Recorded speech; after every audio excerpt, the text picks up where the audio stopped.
Good morning, Facebook, Instagram. I think I'm live actually on both. Imagine that. Now can we just pray for solid internet connection? Those of you who followed me for a while, you know that's questionable most days. Good morning, good afternoon. I'm not sure where you're from, but I would love to hear from you. So where are you joining from? What's your name? Just say hi. So I don't feel like I'm talking to myself because it does make me feel a little bit crazy. I wish Facebook or Instagram had a different platform where you don't have to see yourself talk when you're talking. You could actually see the people watching you. I mean, that would be a pretty cool concept. Hi, Seth. I know where you're joining from. Well, thank you guys for being on. Hi, Marge from Florida. Ooh, nice. I bet you're having a little bit warmer weather. Kristen, hi, Kristen. We are another Florida. Wow, Oroville, California. That's kind of close to us. It's raining here, so it's springtime in the mountains, which means there's sometimes rain and there's also sometimes snow. Estonia, where is that?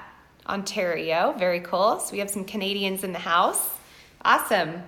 Yeah, it's raining here. So for those of you in Florida, or Nicole Frio, who is in Southern California, for those of you who are in warmer spots, I'm a little bit jealous. Yeah, Marge said it's very hot in Florida.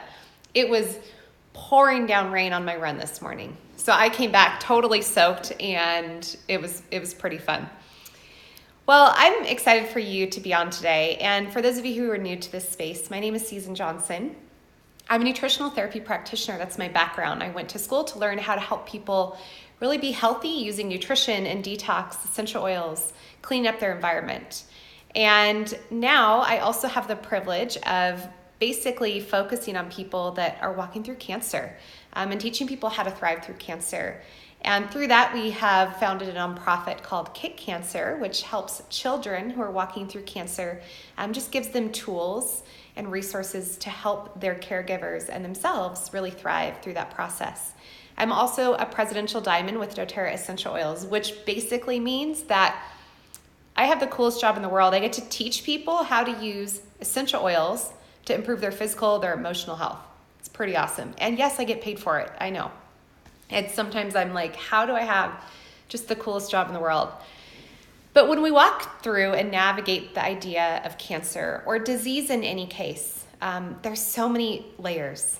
There's so many pieces to the idea of thriving. And many of you have heard me use that word. I created an online course actually called Thriving Through Cancer. So when I say thrive, that word to us means a whole lot. And today we're going to talk about that. And we're going to talk about how we thrived as a family walking through our son's 3.5-year cancer diagnosis. And I'm not going to talk about the nutrition piece. I'm not going to talk about the essential oil piece. I'm not going to talk about the detox piece. I'm actually going to talk about our mindset and something that my husband shared with me and actually taught us early on as a family that we tried so hard to continuously implement. So if you know somebody right now that is walking through cancer or maybe has walked through cancer, and we all know that the late effects of treatment can be really rough. If you know somebody walking through disease, that they're just not doing well, and you're trying to give them hope, and maybe for you as a friend, you're trying to know what to do or what to say, I encourage you to share this video so that hopefully it can touch the people that it needs to touch. So my husband shared on the blog this week, and for those of you who know my husband, that's a pretty big deal because he's very quiet. I am the only one, aside from a few select people, that actually have the privilege of hearing from my husband. My husband is probably one of the most wise, kind, amazing men in the world, and I'm saying that confidently. And he has so much wisdom to offer, but he's not on social media. It terrifies him. I had to beg and plead him to even write a blog post. And then when I mentioned the idea of him joining me on this live, he turned pale and filed for divorce. No, I'm kidding. That's a total joke. But he did turn pale because you guys, he wants nothing to do with like being in front of people. He has this gift though. And so I got him to share on the blog. And so if you go to susanjohnson.com/blog, you'll find the most recent post, which is his. And it's called Life is Lived in the Moment. And he wrote it from the perspective of what it was like as a dad, as a father, as a husband, to walk through cancer with his family and with his son. And one of the things that he taught us early on was that we had to choose, we had to make a choice to live life in the moment. Because when you're walking through cancer, half of the time You're looking back on what happened yesterday or how you felt last week or how bad the last appointment went.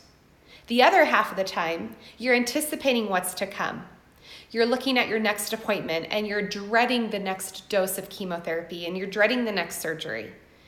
And there's very little focus on sitting in the moment because most of those moments are consumed with fear, anxiety, and just not feeling well. He taught us that in order for us to still thrive from an emotional perspective, thrive in life and enjoy life, even during this crazy diagnosis, was we had to take it 15 minutes at a time. And I think that some of you might stop for a minute and go, well, that's really too simple. And it is really simple, but it's actually really hard to do. So I want you to think about that. What would it look like for you if you or your loved one are navigating heartache right now? You're navigating disease right now. You're navigating challenges with relationships. Whatever your hard space is today, what would it look like if you stopped and the way you lived the rest of today was every 15 minutes? What does that do? Immediately, that takes away your freedom to look at what happened yesterday, and it totally eliminates the idea of anticipating what's to come. Because if you're looking at 15 minutes at a time, that's all you have. You are living life in the moment. And I know that not every 15-minute section is going to be joyful and glorious and fun. In fact, there's going to be some of those 15-minute sections that are going to suck really bad, where you're going to feel awful. But I'm not asking you to win this battle. I'm asking you to win the battle today. I'm asking you to challenge yourself to finish today. And the only way that you can do that without being overwhelmed is if you look at every 15 minutes. Win the next 15 minutes. If you're a mom and you're walking your child through an illness, you got this, 15 minutes. What are you doing in this 15 minutes? Are you going to go sit down and play with your child? Are you going to take some time for self-care? Are you going to rest? If you're a caregiver, what are you going to do in those 15 minutes? You're going to enjoy the moment. You're going to stop thinking about what's to come. You're going to stop thinking about what happened and you're going to rest in that moment. And I don't mean that you have to actually lay down and rest, but what if we compared this concept to the idea of the Sabbath? It might take you to church for a minute, so I hope you're okay with that. But we were issued 10 commandments in the Bible, in the Old Testament. And in those 10 commandments, the fourth commandment was to honor the Sabbath. But here's what's really interesting to me. This was laid out with don't murder, don't commit adultery, don't steal, don't use God's name in vain. There's all these things. And all of a sudden it was oh, and actually take one day a week to rest. So God loves us so much that he actually put it in the 10 commandments that he wants us to rest. And what's interesting is the fourth commandment, it says, remember the Sabbath. None of the other commandments say, remember not to murder, remember to obey your mom and dad.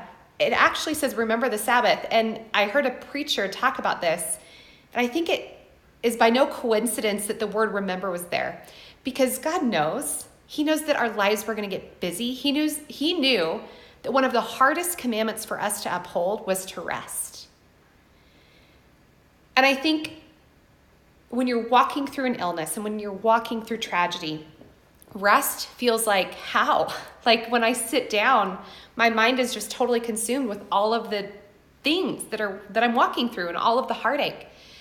But if you took that time to truly rest, like God has called us to do, he has commanded us to rest, you would have a more successful experience in that rest if you weren't anticipating what's to come and looking at what happened yesterday. If you were living in the moment and you were living 15 minutes at a time. And again, I say this, and we did this, you guys, we walked through 3.5 years of daily chemotherapy with my 2-year-old until he was 6.5. We walked through having to do surgeries for the first 3 months every week. Then that went to monthly. So I know what it's like, but I also know how it changed my mindset and my ability to help my son heal, and actually was contagious to his mindset when we really were intentional about living in the moment and doing 15 minutes at a time. And I had to be reminded of this on a daily basis. It didn't come easy. It wasn't something that just I did really well. It's still not something I do really well. It's something that my husband and I have to hold each other accountable to, because it's hard to do. It's hard to be intentional about rest, and it's hard to be intentional about living life in the moment. But I challenge you to do it.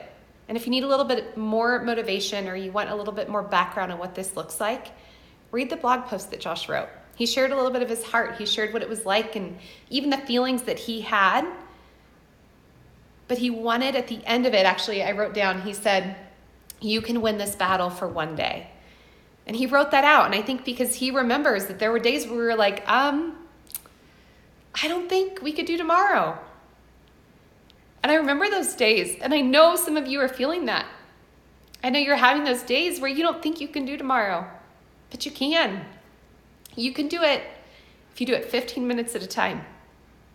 If you live life in the moment, you can win the battle for one day. So that's my challenge for you today. I try to have like marching orders or something that at the end of every live, again, it's not just me talking, or in this case, crying, on a screen in front of you, but that I actually give you something to take away. So your takeaway is for the rest of today, take it 15 minutes at a time and give those 15 minutes everything you've got, because you can win the battle today. For some of you, you're walking through life and it's good. Enjoy that. Your challenge would be to find rest. Be okay with rest, and remember that God created us. And actually the first thing he told Adam and Eve to do, guys, they had done nothing. Adam and Eve were created, and then they were like, he goes, "Hey, I want you to take a day of rest." They didn't even earn it. They didn't work. But that's our God. He's like, you don't have to earn it. I created you for rest. I want you to rest. So for those of you who are not navigating heartache, tragedy, or illness, I challenge you to rest. For those of you who are, I challenge you to live 15 minutes at a time, and you can win today. Okay? We'll do it together. We're in this together. Well, thank you guys for joining me each week, and I'll see you next week. Different topic we'll talk about next week, but thanks for being on.